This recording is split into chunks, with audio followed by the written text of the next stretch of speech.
नमस्कार प्रिय छात्रों, आप सब कैसे हैं? आशा करते हैं आप सब स्वस्थ होंगे, मस्त होंगे और मन से पढ़ाई कर रहे होंगे। आज हम लोग लेकर आए हैं आप लोग के लिए, मैं लेकर आया हूँ आप लोग के लिए बिहार बोर्ड क्लास 3 का संस्कृत है, उसका जो 3 नंबर पाठ है अलस का था, उसका सब्जेक्टिव लेकर, ठीक है ना? तो आइए देखते हैं और इसको बढ़िया से देखिए आप लोग। कोई दिक्कत हो तो कमेंट करिएगा, ठीक है? आइए देखते हैं। चलिए, कह रहे पहला क्वेश्चन हम लोग का, ये जो एग्जाम में आता है आप लोग के 2 अंक स्तरीय क्वेश्चन है, ठीक है ना? कह रहा कि औलस कथा पाठ के लेखक कौन है और ये कहाँ से संकलित है? क्वेश्चन है हम लोग का बाबू, औलस कथा पाठ के लेखक कौन है और ये कहाँ से संकलित है? आंसर देखते हैं कि औलस कथा पाठ के लेखक प्रसिद्ध मैथिली कवि विद्यापति हैं। यह कथा उनके द्वारा रचित ग्रंथ पुरुष परीक्षा से संकलित है, ठीक है ना? उनके द्वारा रचित ग्रंथ पुरुष परीक्षा से क्या है बाबू? संकलित है। उसका अगला प्रश्न हम लोग का कह रहे कि विद्यापति कौन थे? विद्यापति कौन थे? कह रहे कि विद्यापति एक लोकप्रिय मैथिली कवि और संस्कृत ग्रंथों के रचयिता थे। उन्हें मैथिल कोकिल के नाम से भी जाना जाता है, ठीक है ना? उन्हें मैथिल कोकिल के नाम से भी जाना जाता है। उसके बाद अगला प्रश्न हम लोग का कि वीरेश्वर कौन था और उसका स्वभाव कैसा था, ठीक है ना? कह रहे कि वीरेश्वर मिथिला का मंत्री था। वह स्वभाव से दानशील और दयावान था। वह अनाथों और आलसियों को प्रतिदिन इच्छानुसार भोजन और वस्त्र देता था, ठीक है ना? ये रहा हम लोग 3 नंबर क्वेश्चन। तो इसको देखते हैं अगला क्वेश्चन हम लोग अपना करा है कि 4 नंबर क्वेश्चन में कि अलस साला यानी आलसियों के घर में आग क्यों लगाई गई? आलसियों के घर में आग क्यों लगाई गई है, ये देखते हैं। आलसियों के घर में आग आखिर काहे लगाई गई है, उसको हम लोग जानते हैं। कह रहे कि आलसियों की सुख सुविधा को देखकर बनावटी आलसी यानी धूर्त भी भोजन ग्रहण करने लगे थे, जिससे राजकीय खर्च बढ़ गया था। असली आलसियों की परीक्षा लेने के लिए अधिकारियों ने क्या किया?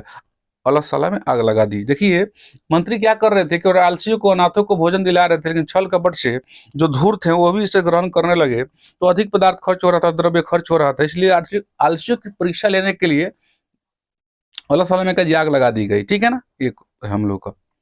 उसके बाद अगला प्रश्न है बाबू, कह रहे कि आग देखकर धूर्त लोग क्यों भाग गए? आग देखकर धूर्त लोग क्यों भागे? कह रहे धूर्त लोग बनावटी आलसी थे। जब उन्होंने देखा कि अलग में भयंकर आग लगी है, तो उन्हें अपने प्राणों का भय सताने लगा और वे अपनी जान बचाने के लिए भाग खड़े हुए, यानी वहां से भाग गए, ठीक है ना? क्योंकि आग लगी थी, ठीक है?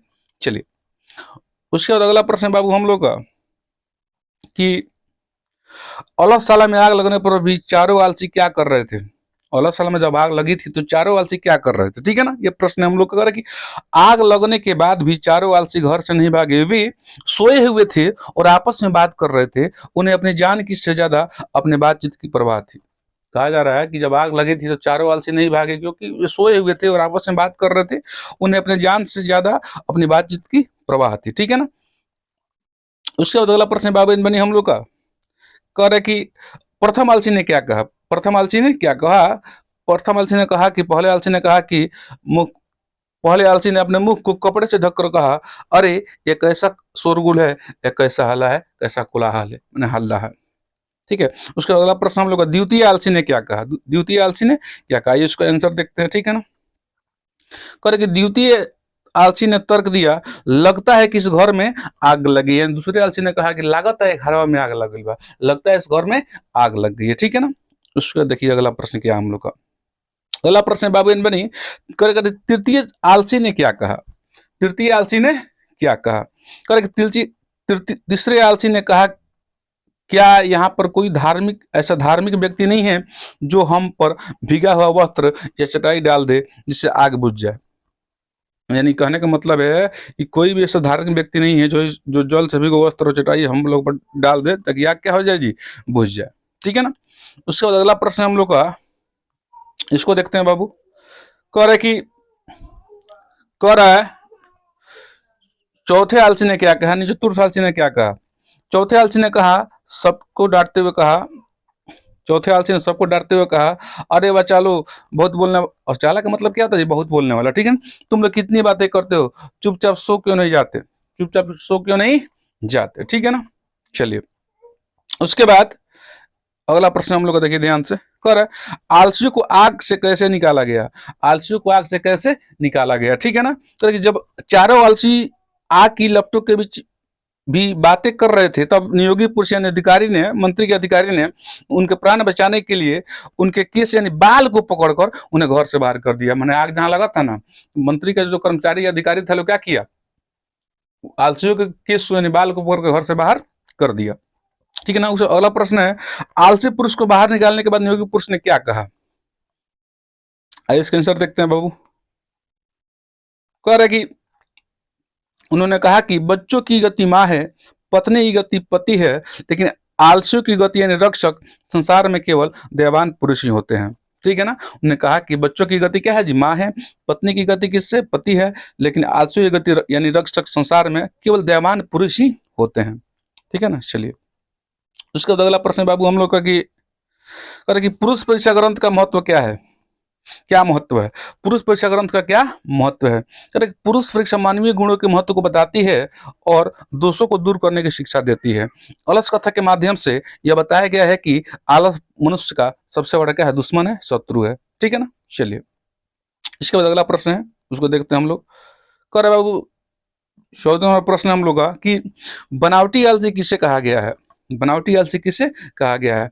वे लोग जो आलसी नहीं थे लेकिन मुफ्त का भोजन और सुख पाने के लिए आलसियों का रूप धारण कर अलगशाला में रहने लगे थे, उन्हें बनावटी आलसी या धूर्त कहा गया है। कहा जा रहा है कि जो वे लोग जो आलसी नहीं थे लेकिन मुफ्त का भोजन और सुख पाने के लिए आलसियों का रूप धारण करके अलगशाला में रहने लगे थे, उन्हें बनावटी आलस या धूर्त कहा गया है।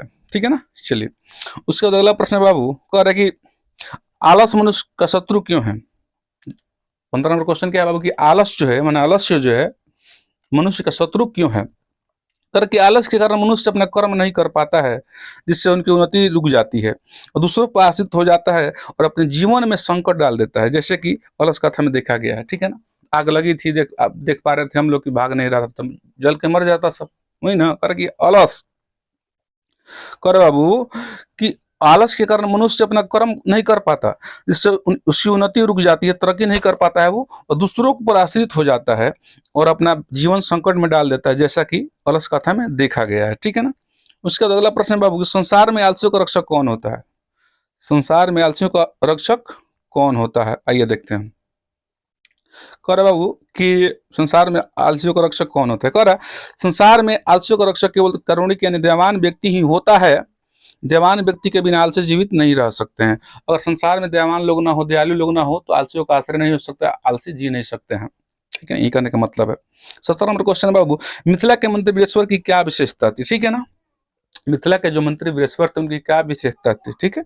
अरे वीरेश्वर संकटग्रस्तों और अनाथों के प्रति अत्यंत दयालु थे। वे बिना किसी भेदभाव के सभी जरूरतमंदों की सहायता करना और अपना धर्म समझते थे। ठीक है ना। मैंने कहने का मतलब क्या है कि वे अनाथों को, दुर्गति वालों को, दिन दुखियों को प्रतिदिन भोजन दिलाते थे और आलसियों को अन्न और वस्त्र दिलाते थे। यही विशेषता क्या है कि वो दयालु थे, दयावान थे, करुणिक थे। ठीक है ना। ऐसा। उसके बाद अगला प्रश्न बाबू इनमें नहीं कह रहे कि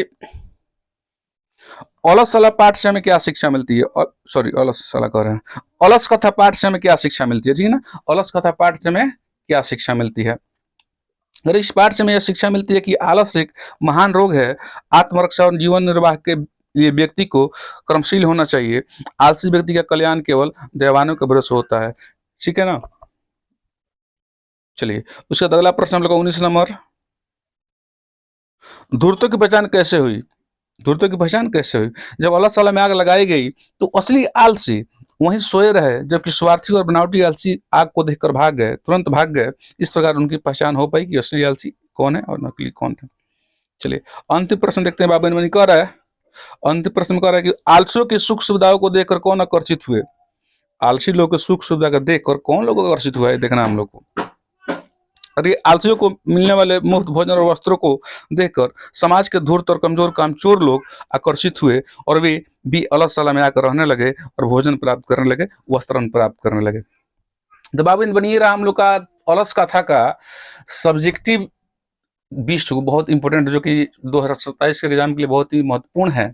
तो अभी तक हम लोग बाबू संस्कृत में 3 चैप्टर पढ़ लिए हैं। पहला मंगलम, उसका व्याख्या हुआ है, ऑब्जेक्टिव हुआ उसका, और सब्जेक्टिव। उसके बाद बाबू इन बनी, उसके बाद हम लोग पढ़े हैं पाटलिपुत्र वैभव का व्याख्या, सब्जेक्टिव और ऑब्जेक्टिव।